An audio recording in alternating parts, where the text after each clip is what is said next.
What's going on, everybody? If you're wondering why we're in my kitchen for this video, it's because I'm going to be talking about food. I'm going to be talking about food on the AT specifically, and I would imagine this info can translate across pretty much any long distance hike. But also, bonus, the refrigerator's in here. It's a lot closer than where I normally film these videos, and that's where I keep the beer, so it just worked out. It's very convenient. But anyways, I'm going to go over a few different things in this video. There's going to be a lot of information. I'll try not to let it get too long. But the first thing I'm going to go over is the cook set that I started my hike with on the AT. Then the second thing that I'm going to go over is why I decided to go stoveless. Some of you already know that I decided to send my cook set home in Irwin, Tennessee, and I had reasons for that. So I'm going to go over why I decided to do that. And then the third part of the video, I'm actually going to show you what about a 4 or 5 day resupply looked like stoveless on the AT. So, you know, maybe you'll get some ideas out of that. But anyways, let's go ahead and get into the cook set I started with. We'll start with the pot I carried.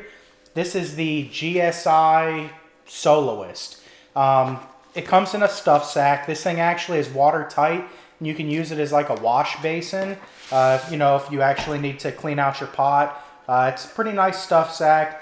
You don't have to use this exact one. However, because of the design of the handle on this pot, I would recommend using some sort of protection. I think that the handle, the design's a little bit flawed. I really wasn't a fan of how there's like kind of, it's not sharp, but there's definitely points on this metal handle that could snag on gear, put a hole in Cuban fiber gear or any kind of delicate gear. So I didn't really like that that was the case. You know, if that was smooth and flush, I would never have even carried this stuff sack because I never used it as a wash basin or anything like that. But I did use it. It does offer pretty good protection, actually really good protection from, you know, anything that this handle could damage. So I carried it, and it's pretty lightweight. It's nice to have, and it came with it. Now this pot, I'm pretty sure it came with a lid. I don't remember 100%, but I'm pretty sure it did come with a lid. But anyways, I never carried the lid. I did use the cup to kind of contain everything in here, and I'll show you everything I kept in here in just a second. But the way this pot works is all you do is you squeeze the handle, and it drops. Works out really well. I never had any problems with the durability or, you know, it not being substantial enough when you had water in here or anything. It just worked out really well. Then, like I said, I actually carried the cup that comes with this pot. This is, it's got a nice little neoprene sleeve over it. And it's also got measurements. They are graduated in, let's see here. It's really hard to see these things. We've got milliliters and ounces. So you could use this to easily measure out water. Pretty quickly though, you know, if you're on the trail all day, every day, you're going to learn pretty quickly just how to eyeball water based on what you're cooking or hydrating or anything like that. But that is a nice feature, especially when you're getting started. And like I said, it does have a nice little neoprene sleeve so that you can use it for hot water or hot coffee in the morning as a cup. So there's more than one purpose for it. Pretty nice that they included that. And like I said, I used it as a lid. Now having a lid actually is beneficial. It works out really well when it's colder temperatures, as well as, you know, when there's wind. It does conserve fuel because your water will boil faster. But I never carried the lid. I don't even know where mine is, to be honest with you. What I did carry was, in this cook set, was just a small piece of aluminum foil. This is actually folded over a few times. So, you know, I could use it as a lid, and I could also fashion it into a windscreen if I needed to. However, it was very uncommon for me to need a windscreen because I would simply just position my body so that the wind was coming at me from the back and it was hitting my back, and I was protecting my stove, you know, and all that from the wind. So that was never an issue. Some people get carried away with all kinds of contraptions for wind. Personally, I never needed it, but I also only carried this for 350 miles. Maybe I would have needed it, you know, if I had more time with it, but I do recommend having a little piece of foil. Foil is good for all kinds of stuff. So, I mean, and it hardly weighs anything. So I kept that in the cook pot. The next thing I kept in here was just a small piece of a sponge. This is just a kitchen sponge. It's got the scouring pad on one side and it's soft on the other. I actually picked this up in a hiker box. I want to say it would have had to have been Hiawassee, Georgia. That's the first trail town you come to. You do come to Neal Gap before that. If you want to stop, you can stay at that area. But that's the first real trail town you come to is Hiawassee, Georgia. I did find this in the hiker box, and then I just asked one of the people that was working the front desk if I could borrow some scissors and cut this thing to size. Of course, they had no problem at all with it, so that's what I did. I just cut a small piece, and then I actually cut this into like either 4 or 6 pieces, I can't remember, and threw the small ones in the hiker box so that you could use it to clean out your pot. I never once used this, so if I would have forgot to bring it, which I did forget, but if I wouldn't have picked this up in Hiawassee, I wouldn't have missed it. It would have been really good to clean out your pot, but I never once cooked in my pot. The only thing that went in my pot was water. When I was cooking food, I was doing freezer bag cooking, and that method allows you to only boil water in your pot, then you pour it into a freezer bag. I'll go over that, the way I did it, a little more here in just a few minutes. But anyways, sponge would be good to have if you needed to clean your pot. But I take that back. I did use it once. The bottom of my fuel canister at one point had gotten some surface rust on it. Apparently I left a little bit of water in the pot itself. So the bottom of this fuel canister got some surface rust on it, and it transferred into the pot. I mean, it didn't make the pot rust or anything, but that sponge made it really easy to clean it up with some clean water. So it did come in handy once. I just didn't use it in the way that most people would. The next thing that I have in here, this is definitely not a necessary piece of equipment, but I found it pretty handy, especially if you have these smaller fuel canisters. This is the 4-ounce variety. This is just a stand for it. This comes with jet boils if you decide to buy a jet boil as your cook system, but you can buy it separately. It's very inexpensive and it's very lightweight, and it fits both this small fuel canister and the large one. There's just 2 sets of teeth in this thing so that it fits both. It was really nice, especially with the smaller fuel canister, because the ground is never even anywhere when you're out on the trail. Every now and then you'll find a picnic table, but it'll be listing hard to port. Trust me, not even the picnic tables are level out there. So it was good to extend the kind of the surface area of the bottom, so if you needed to set something under one side to kind of level everything out, it worked out good, because when you put water in this pot, it got pretty top heavy with just the small fuel canister. The larger fuel canisters were less of a problem, but I still used it with both. It was nice to have. The next thing, obviously, just a Bic mini lighter. You need a lighter to light your stove. Then inside here, when I sent this home, apparently I had a big fuel canister in it. I always preferred to use the smaller ones, and then I would just wrap like a bandana or something around it so it wasn't making any noise in my pack, hitting the pot or anything. But the small ones, for whatever reason, out on the trail are much harder to find than the larger size. So that's kind of a bummer, because you're carrying more weight, and I could not think of any circumstance where you would burn through one of these large ones in 4 or 5 days, even if you were cooking lunch. If you are, you need to find a more efficient stove or a more efficient method to cooking, because that's just kind of unnecessary weight. I really don't understand why the smaller ones are hard to find. Of course, everybody would prefer the small ones. Well, I'm not going to say everybody, but at least myself and everybody I ran into prefers the small ones. But I had a large one, and luckily it does fit inside this pot, which is actually really nice. To be honest, if I had it to do again, this thing doesn't weigh much, but I would have probably gone with a smaller, like titanium type pot. And I'm actually going to put links to all of the stuff that I took in the description. And then below that, what I'll do is I'll put some other ideas of things in there. But anyways, the reason for that is because this takes up a good amount of space in your pack. And I wanted something smaller, but if I switched to something smaller, I would have had to, find room for a large fuel canister in the event I wasn't able to find small ones, which is a pretty common thing on the trail.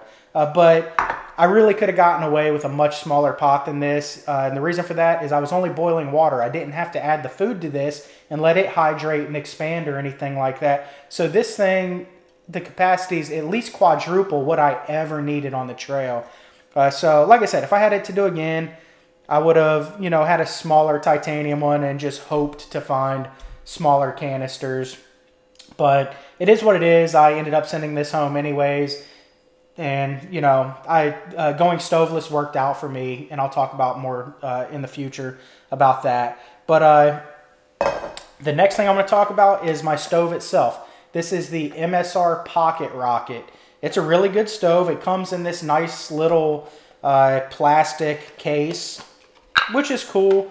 One bummer is even with the smaller fuel canister inside of my pot, I didn't have space to keep my stove to, so I had to find room for this. It always stayed in my food bag, but it still took up some space. But it's a really good stove.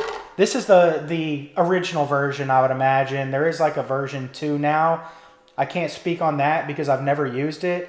But I can tell you I did see people with it on the trail, and nobody had anything bad to say about it on the trail. But I haven't really looked into any kind of reviews since the trail. But this is definitely not the smallest stove. It's definitely not the lightest stove. It's definitely not the least expensive stove. But the reason I bought it is because it's known to be the most reliable stove. And, you know, even though these stoves are essentially just a gas valve that opens and closes, I saw some failures on the trail with some smaller titanium ones that had like a screw, you know, holding things in place. The screw would bend if you had weight from the pot on it. They just weren't strong enough. And then when that bent, you had serious problems. Other ones were having issues with the bottom where there's like a little pin that depresses the gas valve in the canister. People were having to really torque down on their canisters more than I would be comfortable doing to get them going. I never once had a problem with the Pocket Rocket, but there are some other options out there that are really good. When I bought this, I want to say it was about 40 bucks. Now they've got like these really small, really light titanium ones that you can get that they're so inexpensive that you can't even be mad if they get torn up on you. I'll try to find something like that and put it in the description as well so you can check that out. But they're lighter, smaller, less expensive, but I can't speak for the durability or reliability of anything like that. So this worked out really well. Never had any problems with it. But, you know, if you don't already know, most people that are watching this video have probably done this many times. But all it does is it just screws onto a fuel canister. And you'll hear kind of a little bit of gas escaping when that pin depresses the gas valve. And then this little knob here, all it does is open and close the gas valve. So you open it up and light it up. Pretty simple. You can control the heat. You can just get a slow simmer going. Really get it, you know, going. It was really simple, really good to go. Never had any problems at all with it. So take it for what it's worth. That was the Pocket Rocket. One thing I do want to mention about this pot, though, the Pinnacle Soloist by GSI, something that I found that was really nice about it is that, you know, you could boil your water. You know, it just sets on there, obviously. You could boil your water, and once I put that water into a Ziploc bag to let my food cook and hydrate and all of that, this thing cooled down extremely fast. I was really surprised. Like, it was like a matter of, like, probably not even minutes, and you could just handle it. And I could get things, you know, I could get it dried out and get everything put back together while my food hydrated. So, I told you that I was going to discuss hydrating food on the trail or cooking freezer bag style. And all I didn't see, I was the only person that I saw do this on the trail, and I don't understand why. When you do that, first thing to keep in mind is to use freezer bags. You can't use the storage bags. They're not a thick enough mill of whatever material they're making those things out of these days. But you have to use the freezer bags. You cannot use the storage bags. I always used exclusively freezer quart bags. And I also, while I was cooking, exclusively used the Ziploc brand. And the reason for that is they're clearly labeled that they're BPA free. Yeah, there may be other stuff to worry about at this point. I don't know. But I know BPA is a problem, especially when you're pouring hot water into them. And you can literally pour boiling water into a Ziploc bag and it's not going to melt if you get the freezer bags. not the storage ones, the freezer ones. So keep that in mind. I would never pour boiling water in. I would basically do it kind of like if you're using a French press doing coffee, to where you bring your water to a boil and let it cool down a few degrees before you add it. So I always did that. I never added boiling water, but those bags are good for boiling water. But all I did was I put the food, whatever food I was making, say it was a Mountain House even, I would just take the food out of the Mountain House bag, put it in to a quart-size Ziploc freezer bag, and then I would pour my water on it. And what I used as a koozie, a lot of people get carried away and they buy all these fancy, it looks like something from an AC unit, like your Plenum, or like, you know, some space age stuff. All I used was a Mountain House bag. That, you know, the freeze-dried food that you can buy in Mountain House. Those bags are designed, they're very durable. Those things have a shelf life of like 30 or 40 years.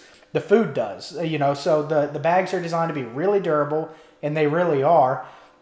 And they're designed to rehydrate food and contain the heat. Yeah, maybe they're not as good as some space age, you know, contraption as a koozie, but I had one on hand, and I kind of wish that I had one to show you, give you a demonstration, but naturally I don't have any of them at this house. I've got a whole bunch of them though, but I just don't have any here. Anyways, they worked out really well. I had one bag I used on the very first night on the trail. I had a Mountain House, which I do recommend starting with something easy. You're going to have enough to deal with when you're starting your hike. You don't want to have to be worrying about your nutrition or food or anything like that. But I had a Mountain House the very first night, and I took the contents of that, poured it into a Ziploc, and then hydrated it in there. And I just used that Mountain House bag as a koozie. It worked out really well. I got like 200 to 300 miles out of that bag. The functionality of the bag was awesome, and that never changed. What happened though is the zipper, where the adhesive on the like little zip top part of it pulled apart on one side and it stayed together. But I only dealt with that for like 2 days till I got to the next town. Bought another Mountain House for $7 or $8, which is very expensive on the trail. It's not something that you're going to eat all the time, but you know, every now and then you can splurge. So I got one of those Mountain House, you know, dinners, poured it into a Ziploc, and then I carried the next Mountain House bag for the rest of the time that I had a stove on the trail. So take that for what it's worth. It works out really well. There's no sense in spending your money or you know, taking the extra space to have some super fancy koozie. Yeah, sure, some of them probably work a lot better than a Mountain House bag, but I'm okay with waiting an extra 3 minutes for my food to rehydrate and cook than carrying an extra piece of gear that I didn't need to begin with. So that's pretty much it for my cook set. I guess you're probably curious to know why I decided to send it home. Honestly, I got lazy. A lot of people on the trail got lazy as well, in the same way I did. I just remember one night in the Smokies, I was sitting there trying to cook food. I had it between my legs. I was, you know, and like I said, there's no even ground anywhere out there. I mean, you make it work. You'll find something that works, but you know, you're trying to get everything going. You're having to cook. Then, you know, it was just too much. You know, I just remember that time in the Smokies thinking, you know what, I should try going stoveless. And probably what even got me thinking about that was actually very early in the trail. I was actually, I think it was the second day on the trail. It was my second day on the AT. So third day total, because I did the approach trail day one. So my third day on the AT, I was coming down into a gap. We actually got to a shelter. It was just pissing rain the whole day. And I thought, man, if this is going to be my hike, like, I'm going to have a problem. Like, this isn't going to be any fun at all. But luckily, you know, I mean, I was chafing. It was just one of those deals. Beginning of the hike, I didn't know what to expect. But anyways, we got to the shelter. There was, like, nowhere for tents. It's in March on the AT, at the southern end of the AT. It's a busy trail at that time, at that area. But anyways, got down there was no area. We had to go down to another gap. Luckily, there was great tenting down there. and we were definitely not wanting to hike down there, but got really lucky. A guy was hiking up, and he was bringing some trail magic from the gap that we had that we ended up tenting at up to the shelter, which was like a mile or two. It was at least a mile. So he was having to climb up a mile and then hike back a mile. And he had these pizzas. And it was the most amazing thing. We were cold. We had been soaking wet all day. Last thing I wanted to think about once I got my tent set up was cooking food. But luckily he hooked us up with pizza. And of course that didn't do it because my appetite was going pretty hard at that point. I don't even think we stopped for lunch. So I was really hungry. And, you know, I got my tent set up and everything. Of course, it was the first time that I had ever set it up while it was pouring rain, so stuff got wet, and it was a problem. But I think I had like a bag of beef jerky to supplement it or something. But I remember deciding at that time I at least need to have 1 day worth of cookless food at all times. That way, if I'm either just extremely tired, you know, I have something that I can just eat. If it's just pouring rain, I'm not a fan of cooking in my tent or even in the vestibules.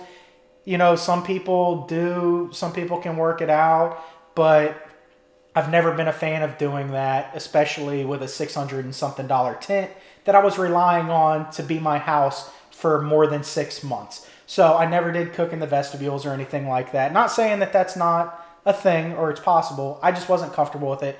So I decided at that moment that I was going to at least have 1 day worth. So from that point forward, I always had at least 1 day worth of cookless food. And then I think all the way up to that point in the Smokies, I would always look forward to cookless food day. I was just like, all right, man, I don't even have to worry about getting the stove out, lighting it up, boiling water, putting this stuff up, you know.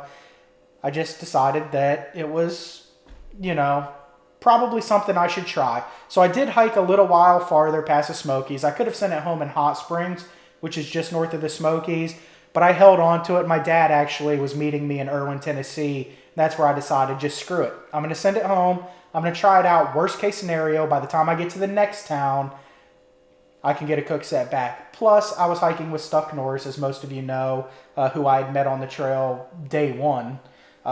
You know, and he still had his stove, so I thought worst case scenario, you know, I can be like, hey man, can you boil me like a couple cups of water and do it that way. But I was able to eat a lot of the same foods, stoveless, than, you know, that I was eating when I was cooking. There's a few things that I dropped out, but anyways, it forced me to be a little more creative about what I was eating. I don't necessarily think I saved any weight because the food I was carrying was a little bit heavy, and it was a little bulkier too, so that sort of offset any kind of weight savings or space savings I was getting from cooking, but it did force me to think.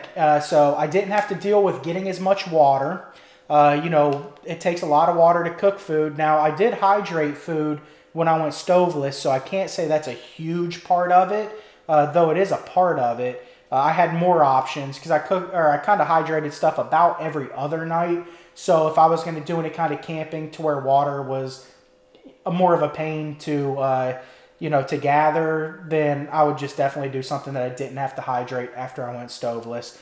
But anyways, that's pretty much what it was. I got lazy. I felt like I had to get more creative and eat better food when I went stoveless. And I wasn't cooking during lunch anyways. It was only a dinner time thing. But that's pretty much it.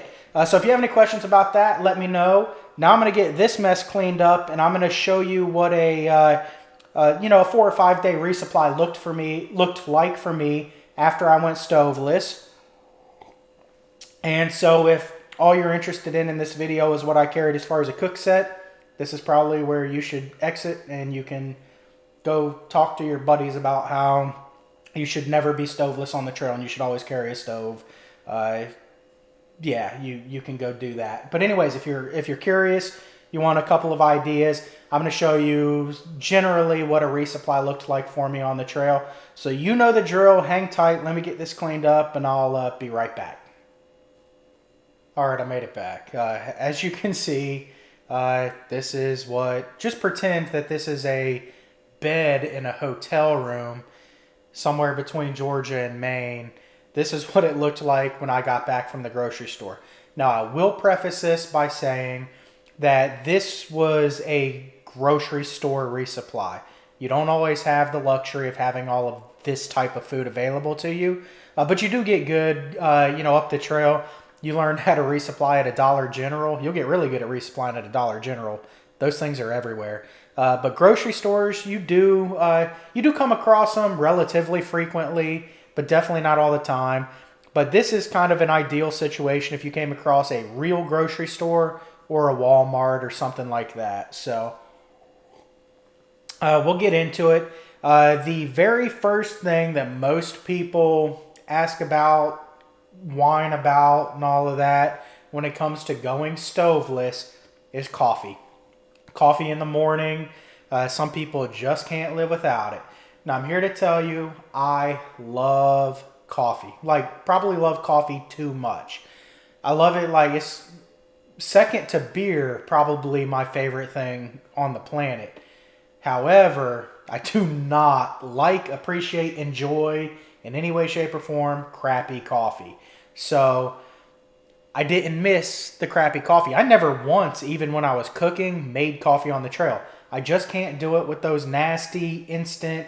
The best one is the Starbucks, but those things are like $1 a packet. Who's gonna spend 5 to 7 months on a trail and spend $1 a packet on crappy coffee? I mean, that's the best of them, but it's not great. I mean, I'm a bit of a coffee snob.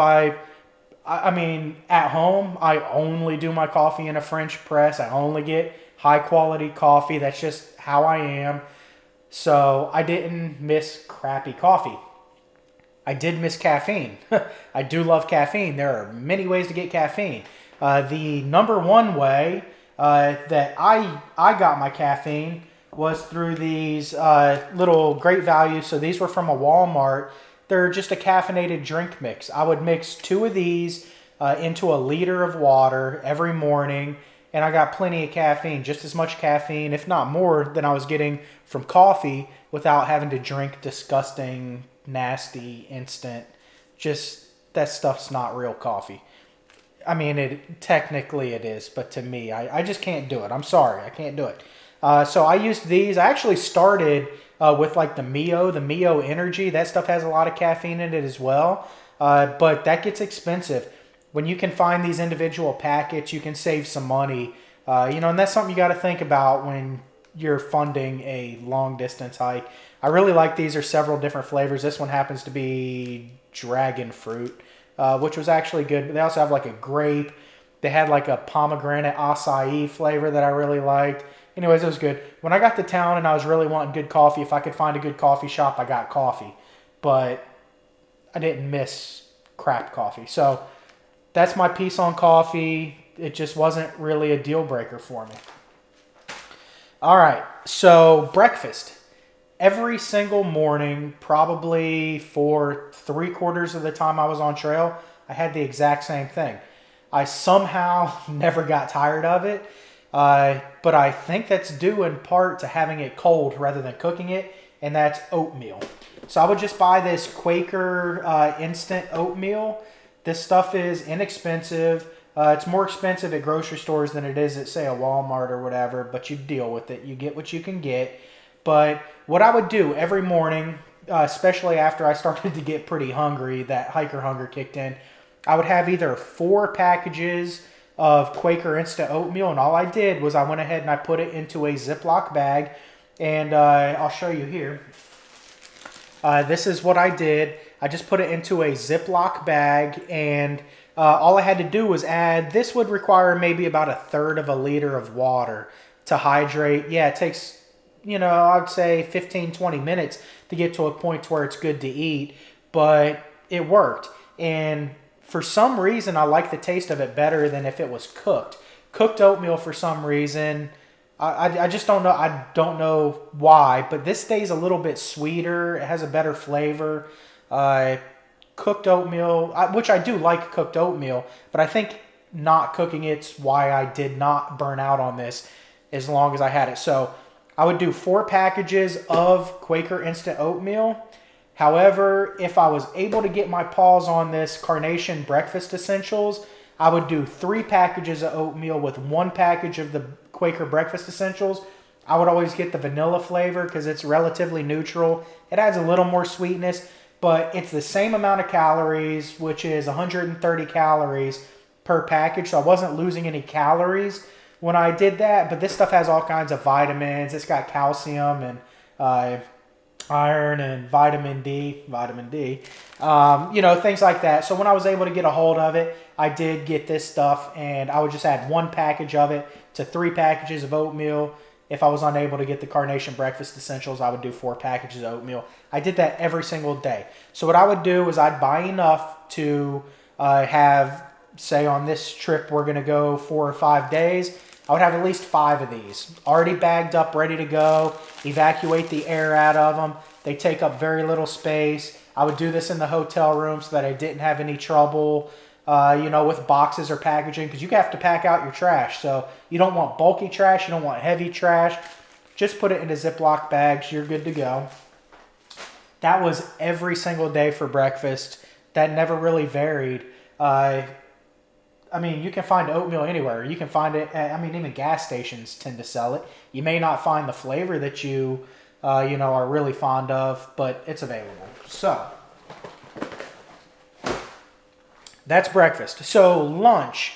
I pretty much did this the whole time on the trail. I never cooked lunch once, even when I had my stove.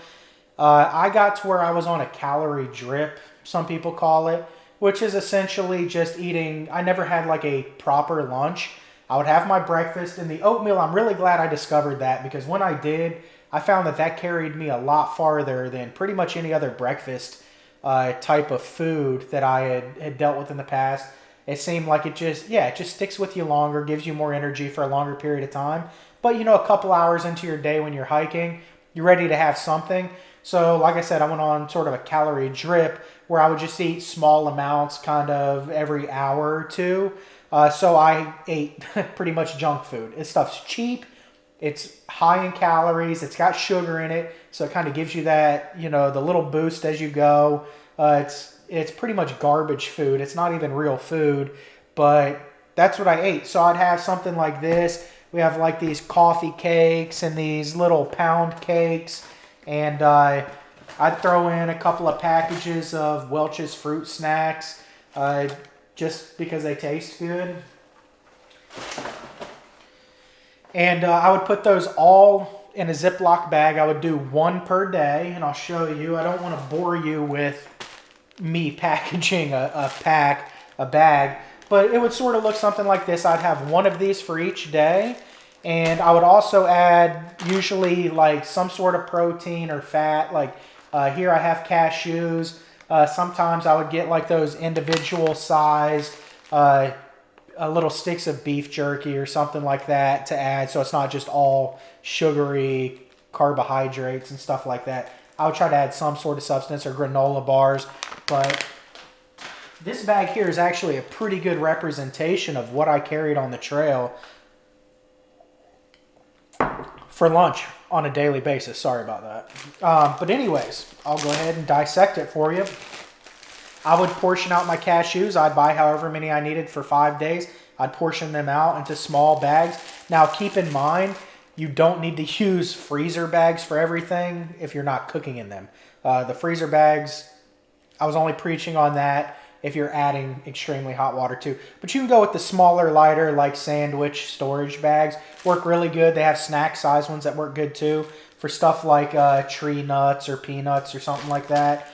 Then, as I showed you, I had like a couple of little pound cakes in here, a couple of things of the Welch's fruit snacks, a couple of little apple strudel things. I don't even know what they really are.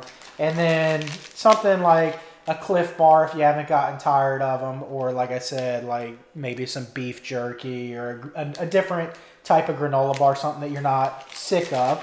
And I would just make 1 bag per day. And then what I would do is I would actually put this in the top of my pack. So as I was packing up in the morning, when I fetched my caffeinated water mix out of my bag, I would grab one of these lunch arrangements out of my food bag too. And this was the last thing to go in my pack. I even put it on the outside of the yeah, I had that pack liner. I'd, get the pack liner cinched down, and then I'd have a bag like this. I would just lay on top. That way, as I got hungry, I didn't have to go into my food bag. I tried to keep my food bag relatively low in my pack because it was generally one of the heavier bags in my pack. It was almost always one of the heavier bags in my pack. But anyways, yeah, just make one of these per day. So if you buy a bunch of this junk food, you can work it out, mix it up for 5 days. Snickers bars work really good too. They're very high in calories, protein, fat, things that you need. They've got a lot of that stuff for their weight, so as long as you don't get tired of them. And luckily with Snickers bars, there are some different varieties. They have the normal ones with peanuts. They have almonds. They have hazelnut ones now. They're all pretty good to me. But yeah, something like that. Payday bars work good because they're a lot of peanuts, and then you get some sugar too at the center of them. So candy bars work good. I never really got into just super sugary candies. I thought I would on the trail, like Swedish fish or jelly beans or gummy bears. I just never got into it. I even thought I'd be having like Jolly Ranchers. I just never. This wasn't for me. A lot of people did have that candy though, so I never got into it. All right, so for dinner, I'm going to give you a couple of ideas on dinner, and this pretty much is good for, I would say, 4 or 5 nights. Now, night 1 out of town, always, without exception, and I never had a problem with this, and I held to it, pack out something extremely good to eat. Whether it's something you need to cook over the campfire, or it's something that's already prepared, if it's just a nice big sub sandwich or something, so that all you got to do is when you get to where you're getting, just have this great sandwich and you don't have to put anything together. I always did that the first night, so I recommend everybody does that, unless you're just moving so fast you can't be bothered to really, indulge your night out of town. But I really recommend that you do. Anyways, a lot of the stuff that I had when I went stoveless, I had on tortillas. If you don't like tortillas, you're probably not going to get a whole bunch of great ideas from here. But if you don't like tortillas, in this day and age, they make so many of those different sandwich wraps too. You can get like herb and garlic and sun-dried tomato and all these different flavors that don't taste like tortilla. They have their own flavor. You could use something like that. People used, if you're going to do like sandwiches or anything like that, those little bagel thins. There's all kinds of options out there. So you don't have to use tortillas. I just did because you can put virtually any prepared food in a tortilla, and it's just a vessel to eat it. So I really enjoyed doing that. So I ate a lot of tortillas. While I'm on the subject of tortillas, I'm going to give you a little hack. If you're interested in lightweight backpacking, go with the old El Paso tortillas. The reason for this, and trust me, you're going to start like really analyzing things to this point. I learned this on the trail and I was all excited about it. This has, let's see here, 8 tortillas. These are the like soft taco size. They're not really big. They're not really small. Okay, so this has 8 of them in it and it weighs 11 ounces. For the equivalent in another brand of tortillas, pretty much any other brand of tortillas, you're going to get 2 more tortillas, so you're going to get 10. And it was unlikely that I needed 10 because I only did non-hydrated food, like I said, about half the time. Sometimes I was giving a couple of these to my, my hiking buddies and stuff like that. But you get 2 less in here, but instead of being a full pound, which is 16 ounces, these are 11 ounces. So you save weight.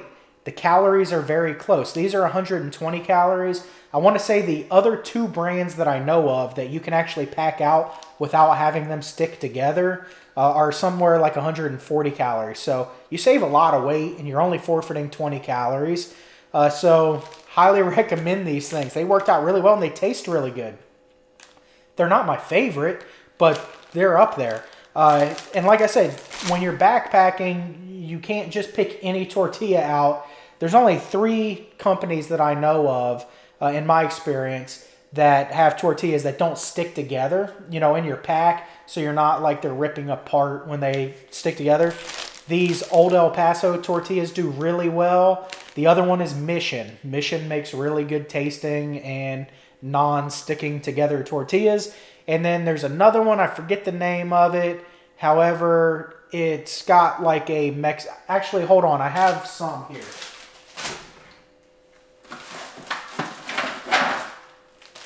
All right. I had some of these. It's this brand. Now, these are whole wheat, but this brand here, they don't stick together and they're good tasting. But just to give you an idea, these are about the same size. This has, like I said, 10 in it. It's a full pound. And the calories, 130 calories. 10 calorie difference. So if you go with the white tortillas, I think you get 20 calories more in these. But save the weight. Go with those. They're good enough. I mean, when you're back home, you can eat whatever. But these are really good too.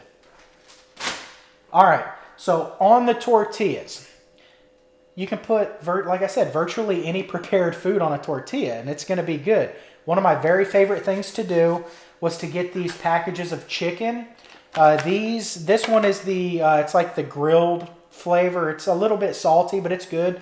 If you really wanted to really save the grams, you could open this up. There's a little bit of water in here. You could drain most of the water out of it and then put it in a Ziploc bag, and it's going to hold for a few days. I mean, this stuff has enough preservatives in it that, you'll probably never decompose if you eat enough of this stuff. But anyways, there is another brand that's pretty good. It comes in a blue package. It's Sue something. What I like about that particular brand is it doesn't have any water with it. It's like vacuum packed and there's hardly any moisture. So you're not carrying around just basically a solution the chicken's floating in. You don't have to open it up and all that before you get started. But anyways, this stuff was really good. I had no problems with it. You can find this at almost every Walmart. Not every grocery store, but most grocery stores will have some variety of chicken in a pouch. Obviously, I wasn't going to carry around cans of it, but I would guess you could actually, if you got a can of it, open it up, put it into a Ziploc bag, and you would be fine. Maybe 2 Ziploc bags just to be safe, but usually I would just buy it this way. And one of my favorite things to do was to take a tortilla and I would open this up. I would let most of the water out of it if I hadn't already done that in town. I would add like maybe a quarter of a package of taco seasoning to give it some good seasoning. And yeah, I mean, that sounds like a lot of salt, but salt is one of the electrolytes that you really need on the trail. So you want salty food. Your body's going to crave it anyways. But yeah, about a quarter of a package of just taco seasoning. This stuff's really lightweight, really inexpensive. I would just mix it in with my long-handled spoon. I'd put it out on a flour tortilla. And then I would take a cheese stick, which I don't have out here. They're in the refrigerator. But I'd put a cheese stick on it, or even better, at a lot of places you can get these little cups. I think Velveeta makes some of nacho cheese. Man, they are good. They really can spice anything. They are very good. Try them out. But if you can't get a hold of that, you could just put like a string cheese, a string cheese stick down with this. And then I would take like some bacon bits. Everybody loves bacon, right? This definitely is not for like the raw vegan crowd, obviously. But yeah, I would take like some bacon bits, pour it out. And I would get, if I could get my hands on this, I would do 2 of them, and that was 2 nights worth of food. So 2 nights with this, having these, I never really got tired of this, because you could make like 2 or 3 good-sized tacos doing what I just told you. And you could even add like some rice into it if you really wanted to get fancy, but I never really found the need. And it's very high protein. It's got a lot of sodium in it. Not a whole lot in the way of carbohydrates, but I kind of rotated heavy protein dinners with heavy carbohydrate dinners, which you'll see here in a second. But that was one of my very favorite things, is to do that. Just mix it up. You could have some really good tacos. And like I said, it made like, 2 or 3 good tacos, good sized tacos. It was substantial, filled me up. It's good to have protein after you're working all those muscles out and all of that. So that worked out really well. And I would get, like I said, 2 of them, and then a whole package of bacon bits and a package of taco seasoning. And this all, the way you buy it, so you're not having any kind of waste. You'd have a lot of waste if you only did this for one night between these 2 items. But just get another package of chicken, and then you've got the tortillas. You can do it for 2 nights. That was one of my very favorite things to do on the trail. And you can get creative. Whatever your tastes are, you can get really creative. Like I just said, I kind of rotated the carbohydrates with the more heavy protein. Protein's great for your muscles when you're done hiking. Carbohydrates are good to kind of help give you energy in the morning. But I always had quite a bit of oatmeal, so that was never really an issue. So another thing I would do, and here's two other things I did pretty regularly, something like this Uncle Ben's, even store brands are like this. This is the almost cooked, it's par cooked rice. This one happens to be quinoa and brown rice, so you can actually get some pretty decent quality grains in your diet if you're into that. But they also make this stuff in all kinds of flavors. They even have red beans and rice. They have chicken flavored rice. They have garlic and herb, all that kind of stuff. So it does taste a little bit different. This stuff is, like I said, it's par cooked, so it's not 100% cooked. It's designed to microwave for 90 seconds to completely finish the cooking, but it's very edible. You can tell it's not 100% there, but it's close enough that you're good. Trust me, your standards change on the trail anyway. It's tasty stuff. Put some of this, you can make 2 or 3 tacos out of this, and I would do the same thing. I would either put like a string cheese stick down with it, or if I had the cups of nacho cheese, that was always good to pour a little nacho cheese on there. And then another thing I don't have here, I'll bet I probably threw it away in Maine before I flew home. But I had this really cool, really small, lightweight, I think Nalgene makes them, little bottle that I kept hot sauce in.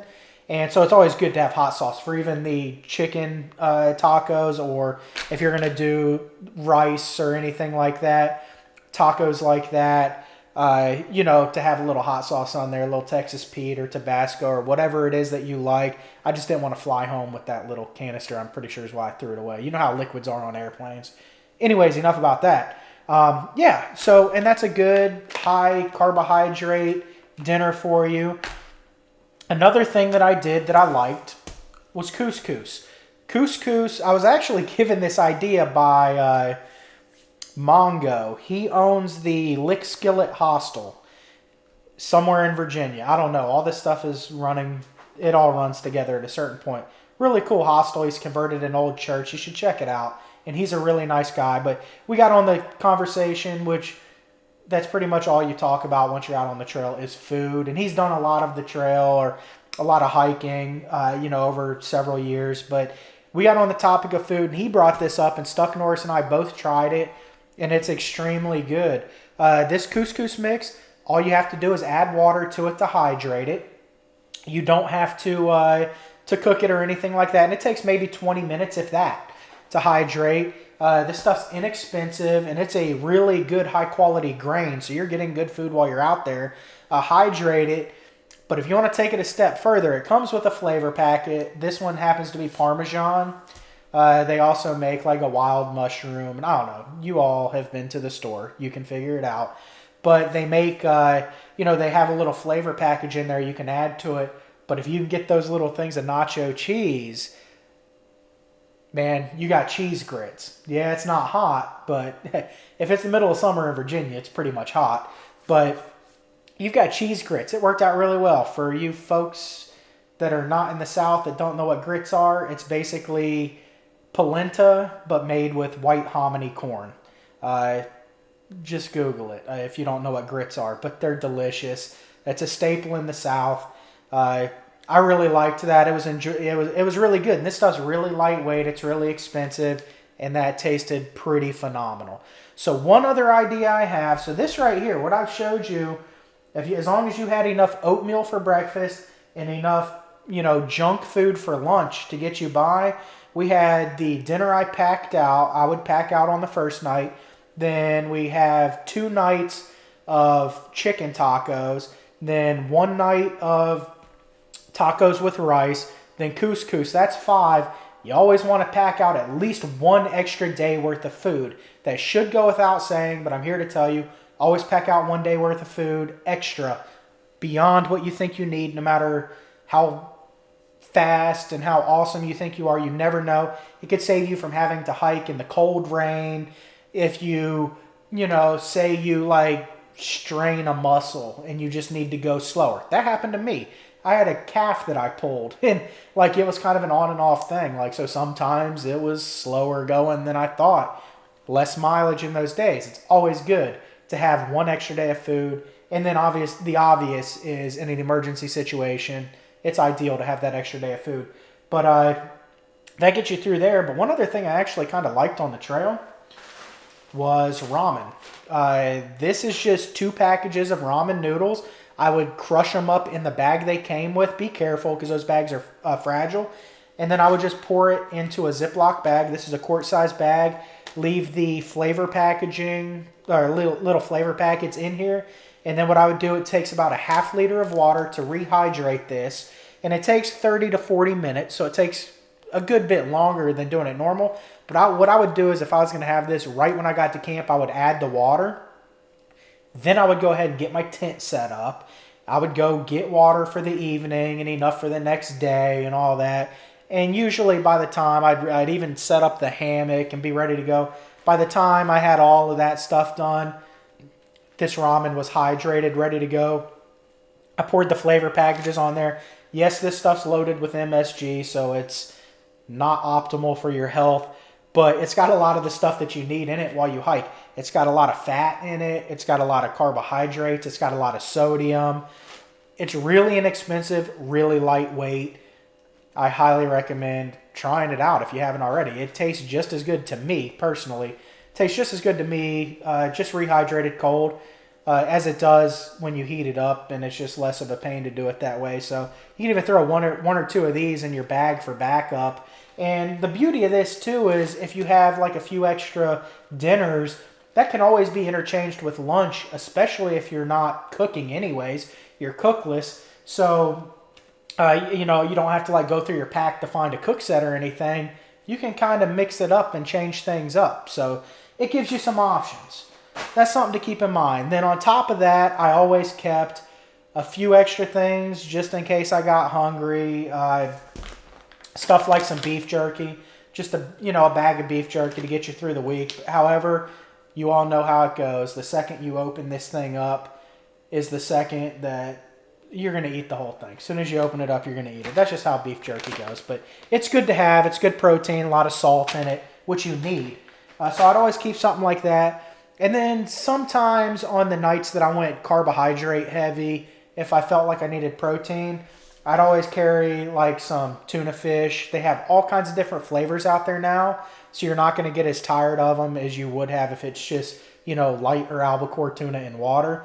I really liked this particular one. It's the wild caught yellowfin tuna in extra virgin olive oil. When you get it in extra virgin olive oil, or they have it in sunflower oil, it's going to give you more calories. So it's always good. You want more calories for the weight. This has 150 calories in it, whereas the normal tuna would have like 80 to 110 calories, depending on the variety that you select. I really like this flavor, though. This is sun-dried tomato. This is probably one of my favorite tunas now. Stuck Norris turned me onto this on the trail. And for some reason, all summer long, it was on sale for $1. So it was the same price pretty much everywhere as all of the other ones that were not packed in oil, that weren't like the wild-caught yellowfin and all that.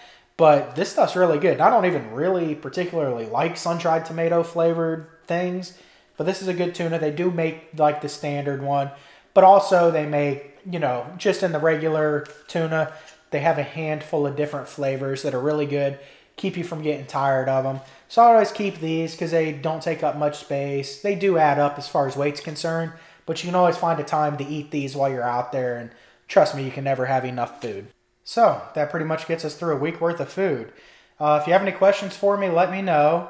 This is just a few different ideas. You obviously get pretty creative with your food when you're not cooking. Even when you're cooking, you're going to get pretty creative with it. However, I never felt like I lacked anything. I never felt like I wanted my stove back. I just enjoyed not having to cook. It's not for everybody. Don't get me wrong, the point of this video is in no way, shape, or form, or any of my videos, try to convince you of anything. I'm just trying to share my experiences, let you know what I learned while I was out on the trail. But I just decided not to cook. I never really felt like I lacked anything. When you get into town, you really get to eat good. That's the beauty of being in town. I really enjoyed getting to town, looking forward to it, eating good. There was even a time that Stuck Norris and we were in a town, I can't remember off the top of my head what town it was. We were in a town, though, that it wasn't really convenient to get to places to eat. So we had picked up, we actually looked for one of those like disposable camp grills. There's a Walmart in that town. They didn't have them, so we just got like a turkey basting pan and bought some charcoal, put it in there, and in the parking lot of the hotel, we ended up grilling food. You know, we just put down some foil, or we bought like a cheap grate. I don't remember, but I mean, we ate like friggin' lamb or something. Like, I mean, it was good food. I don't remember exactly what it was, but we ate good. So a lot of times you can find restaurants, but you can also prepare food too if the town you're in doesn't have a restaurant that you're interested in. So I never, like I said, I never felt like I was lacking anything. However, whether I was cooking or not, by the time I got into town, I was ready for some really good food and a really good beer. Which reminds me, how could I forget? This is a huge part of a resupply.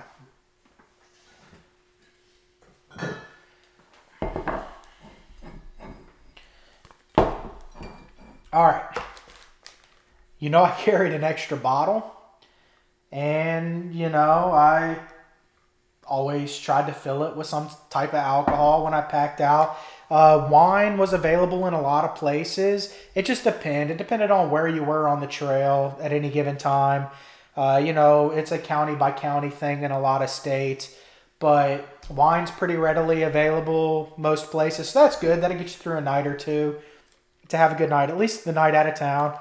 And if you have a spare bottle, just transfer it to a smart water bottle, because it'd be silly to be carrying all that glass around. Or if you got lucky and there's a liquor store, a little bit of whiskey. I mean, nobody's going to get mad about carrying out some whiskey. So, yeah, this particular bottle holds 700 milliliters. This is 750 milliliters. So, hey, man, take a couple nips before you get out there, and you're good to go. Trust me, none of it's going to go to waste. But I always, when I could, beer's too heavy to be packing out regularly. Don't get me wrong, it happened a few times. There was one time we packed out like an unreal amount of beer. But anyways, if I could, I would get something like this. It just boosted morale. You had something to look forward to in the afternoon, and you could share it with your friends. It add a little camaraderie to things. But anyways, like I said, I'm not trying to convince you that my way is the only way. I'm just telling you that it worked. And I can tell you, when I did go up to Maine, flipped up to Maine, I got up to Millinocket, Maine, which is where most people get off of the trail. They'll hike all the way through, and then they'll summit Katahdin, and then they'll come back to Millinocket, Maine, stay at the AT Lodge, which was a great place to stay. Really enjoyed myself there. But while I was there, I had the opportunity to talk to a lot of people that had just finished their hike, a lot of people that moved pretty fast through their hike. And honestly, I can tell you that maybe 20% of the people finishing the trail still had some way to cook food. Most of them sent it home at some point. A lot of people seem to make major changes at the halfway point. Whether the halfway point for you mentally is Harper's Ferry or somewhere in Pennsylvania. The official part is in Pennsylvania, but you're over 1,000 miles at Harper's Ferry.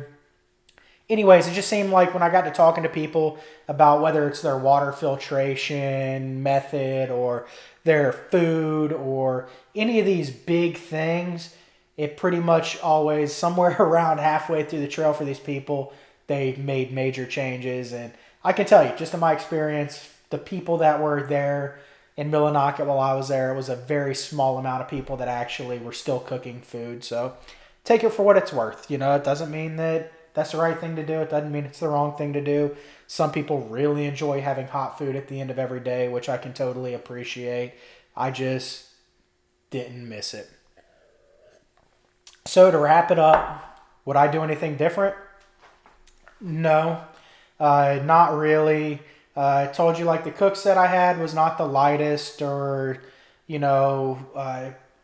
least expensive or smallest size cook set that there is, but it worked, and I liked that I could fit a large fuel canister into my pot. if I felt like I really needed to go out and do a hike now and I really wanted a way to cook, I would honestly just get a really small titanium mug, enough to boil, say, 2 cups of water.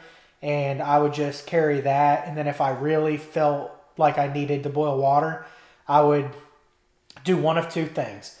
I would either do it over a fire, build a fire, or be somewhere, you may get lucky and be at a shelter where somebody else built a fire.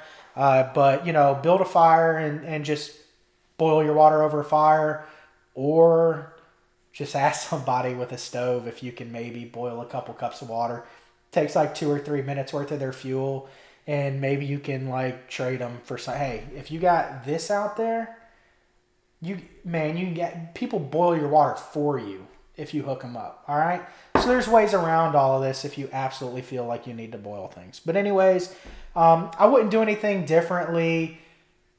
As far as when I started, it was nice to have that comfort of being able to just have a mountain house dinner my first night. And I recommend when you get started, do something super simple, super easy, so that you don't have to worry about cooking, or preparing food. All you have to do is boil water. You got a substantial amount of food. You're good to go. So it was nice, and I didn't have to get creative about my food in the beginning. I was overwhelmed with so much other stuff, as you could probably imagine, when I was getting started on the hike. So yeah, being really new to long distance hiking, I would have, if I had to do again, it was nice. It was a good comfort to have that with me, to take it with me. And I'm glad I did. But now that I've got the experience I do, there's a very small likelihood that I'll ever take a Cookset on a long distance hike. I still enjoy, car camping and shorter hikes, which is great. And if I'm only out for a weekend or something, if I feel like I really want to have fancy food, I'll probably cook it over a fire. But if I wanted to bring a Cookset, I would. But I have no regrets about it. I'm glad that I brought my Cookset to begin with. And I'm glad that I pulled the trigger and sent it home. Stuck Norris actually followed suit pretty soon after I did it. He thought I was crazy for a while and then kind of saw that it was working. And then you had the 2 fattest guys on the trail didn't have Cooksets. So, hey, it is what it is. Anyways, thanks everybody for watching. Hope you enjoyed it. Hope you got some sort of value or benefit out of this video. I'm sorry that it went on for so long, but I just wanted to get everything into one video rather than make I could have turned this into 50 different videos. I just want to get it all in one. I want my videos to actually have some value to them for you to be able to get something out of them. So I hope you did. If you're new to this channel, you haven't seen any of these videos before, consider subscribing, because I got plenty more content coming out in the very near future. I'm going to try to get a video out a week at least. And like I said, something with some content of value that people want to see. If you have any ideas of things you want me to go over, feel free to leave them in the comments. I'll do my best to get to those subjects. And it's been fun. Roll credits.